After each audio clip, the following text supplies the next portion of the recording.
रात को आता है दबे पांव और कर जाता है शिकार। आखिर कौन सा जानवर लोगों को कर रहा घायल?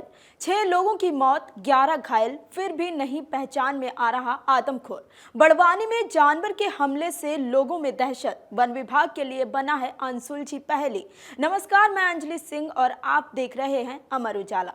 एमपी के बड़वानी से एक अजीबोगरीब मामला सामने आया है। लगातार लोगों की मौतें हो रही हैं। एक अज्ञात जानवर लोगों को हमला कर घायल कर रहा है। अब तक 6 लोगों की मौत हो चुकी है।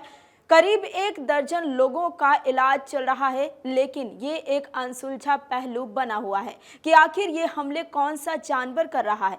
फॉरेस्ट विभाग जांच पड़ताल में जुटा हुआ है, लेकिन अभी तक टीम उस आदमखोर से दूर है।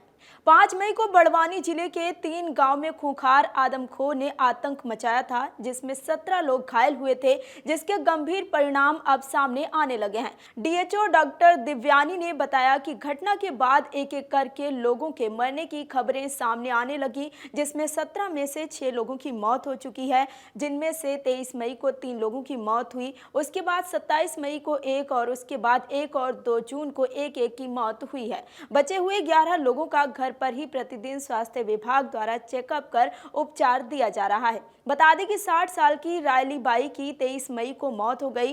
23 मई को ही 50 साल के मनशाराम और 50 साल के सुरसिंह की मौत हो गई। 27 मई को 60 साल की सड़ी बाई, 1 जून को 50 साल के चैन सिंह और 2 जून को 40 साल के सुनील की मौत हो गई है। बता दें कि हाल ही में वर्ला से भी 2 लोगों को अज्ञात जानवर के काटने की खबर सामने आई है, जिन्हें MYH अस्पताल इंदौर में उपचार दिया जा रहा है। वन विभाग के डीएफओ आशीष ने बताया कि विभाग के द्वारा घटनास्थल और उसके आसपास के जंगलों के इलाके में लगातार सर्चिंग की जा रही है, लेकिन अभी तक किसी भी जानवर के पग मार्क या अन्य ऐसा कोई सबूत नहीं मिला जिससे अज्ञात जानवर की पुष्टि की जा सके। जी, 5 तारीख को जैसे हमको खबर मिली थी कि लिम्बे गाँव के 17-18 लोगों को एक अज्ञात जानवर ने काटा है, हमारी टीम तुरंत एक्टिव हो गई थी। हमने सर्च शुरू कर दिया था क्षेत्र में। लिम्बे गांव है, ये जंगल क्षेत्र से कम 4.5 किलोमीटर दूर है। तो इस हिसाब से हमने जंगल क्षेत्र में भी और लिम्बे गांव में भी हमने सर्च ऑपरेशन शुरू कर दिया था कि जो भी जानवर मिल जाए। जिस तरह उस जानवर ने काटा था 17-18 लोगों को एक साथ, तो ये रेबीज़ से इन्फेक्टेड वो लग रहा था।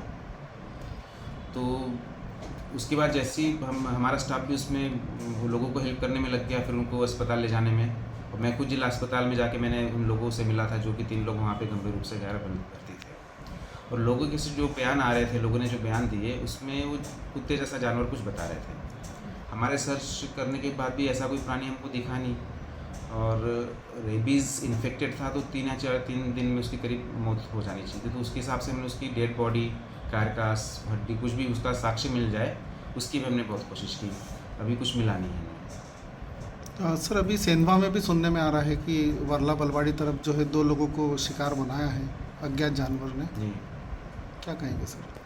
जी, वर्ला बलवाड़ी जो है बहुत दूर आता है लिम्बे से, और घटना में भी काफ़ी दिनों का अंतर है। जैसे कि मैंने बताया कि रेबीज़ इंफेक्टेड जो जानवर रहा होगा, वो 3 दिन में या ज़्यादा से ज़्यादा 4 दिन में उसकी मृत्यु हो गई होगी। तो दोनों घटना जो है वो अलग अलग है और दूर भी बहुत है। सर, किसी प्रकार का कोई पद चिन्ह, पगमार्क वगैरह कुछ मिले हैं क्या विभाग को?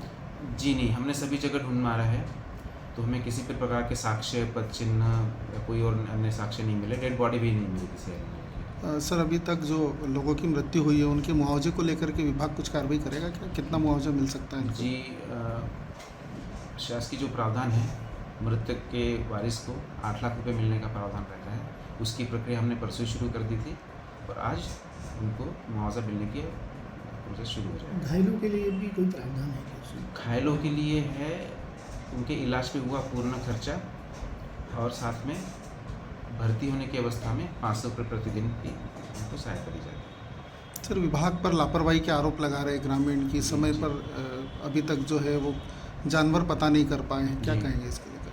जी देखिए, जानवर तो किसी के बस में नहीं रहता है। अगर जंगली जानवर है तो हम तो बस जहाँ जहाँ उसके मिलने की संभावना है, ग्रामीणों की सहायता से भी हम, ऐसा नहीं कि हमने ग्रामीणों को उसमें सहयोग नहीं किया, हमने ग्रामीणों के सहयोग से, उनकी सहायता से जहाँ जहाँ ग्रामीणों को बोला है कि जहाँ जहाँ उन्होंने बताया कि हमको ऐसा दिखा है या फिर यहाँ मिलने की संभावना है, वहाँ जाके भी ढूंढा है। तो कुछ मिला नहीं है। हमने ग्रामीणों से भी सहयोग लिया है इसमें। आपको भी कुछ अगर मिलता है, हम आपके माध्यम से भी ग्रामीणों से वही अनुरोध करना चाहते हैं। आपको कहीं से भी कोई साक्ष्य आपको भी मिलता है, हमारा स्टाफ तो ढूंढ रहा है, आपको भी कोई एनिमल अगर दिखता है, प्रत्यक्ष रूप से भी दिखता है, तो हमको बताइए, हम तुरंत एक्शन लेंगे। तो आपने सुना कि डीएफओ आशीष ने मामले पर क्या कहा है। डीएफओ के मुताबिक लोगों का कहना है कि हमलावर जानवर कुत्ते के जैसा नजर आता है, लेकिन ये स्पष्ट नहीं है कि वो जानवर कुत्ता है या कोई और है। हालांकि डीएफओ आशीष ने यह भी बताया है कि रेबीज के इन्फेक्शन से ग्रसित जानवर 3 से 4 दिन के अंदर मर जाता है, लेकिन सर्चिंग के दौरान इस तरह के किसी जानवर का शव भी कहीं बरामद नहीं हुआ है और न ही कहीं से कोई अज्ञात जानवर के शव मिलने की सूचना मिली है। मीडिया के मृतकों और घायलों के मुआवजे को लेकर पूछे गए सवाल का जवाब देते हुए डीएफओ ने कहा कि मृतकों के परिजनों को 8-8 लाख रुपए का मुआवजा राशि दी जाएगी। घायलों का उपचार में आने वाला पूरा खर्चा दिया जाएगा। इसके साथ ही स्वास्थ्य ठीक होने तक 500 रुपए प्रतिदिन के हिसाब से दिए जाएंगे। कहा यह भी जा रहा है कि वर्ला में हुई घटना में घायल करने वाला अज्ञात जानवर दूसरा हो सकता है। बहरहाल घटना के बाद से ग्रामीण क्षेत्र में भय का माहौल बना हुआ है। शाम होते ही ग्रामीण घर में चले जाते हैं और गांव वीरान हो जाता है। अब सरकारी मुआवजे का मरहम मृतकों और घायलों के लिए कितनी राहत देने वाला होगा, ये तो समय ही बताएगा। अगर आप ये वीडियो YouTube पर देख रहे हैं तो हमारे चैनल को सब्सक्राइब करें और बेल आइकन को दबाना ना भूलें। अगर आप Facebook पर ये वीडियो देख रहे हैं तो हमारे पेज को लाइक करें।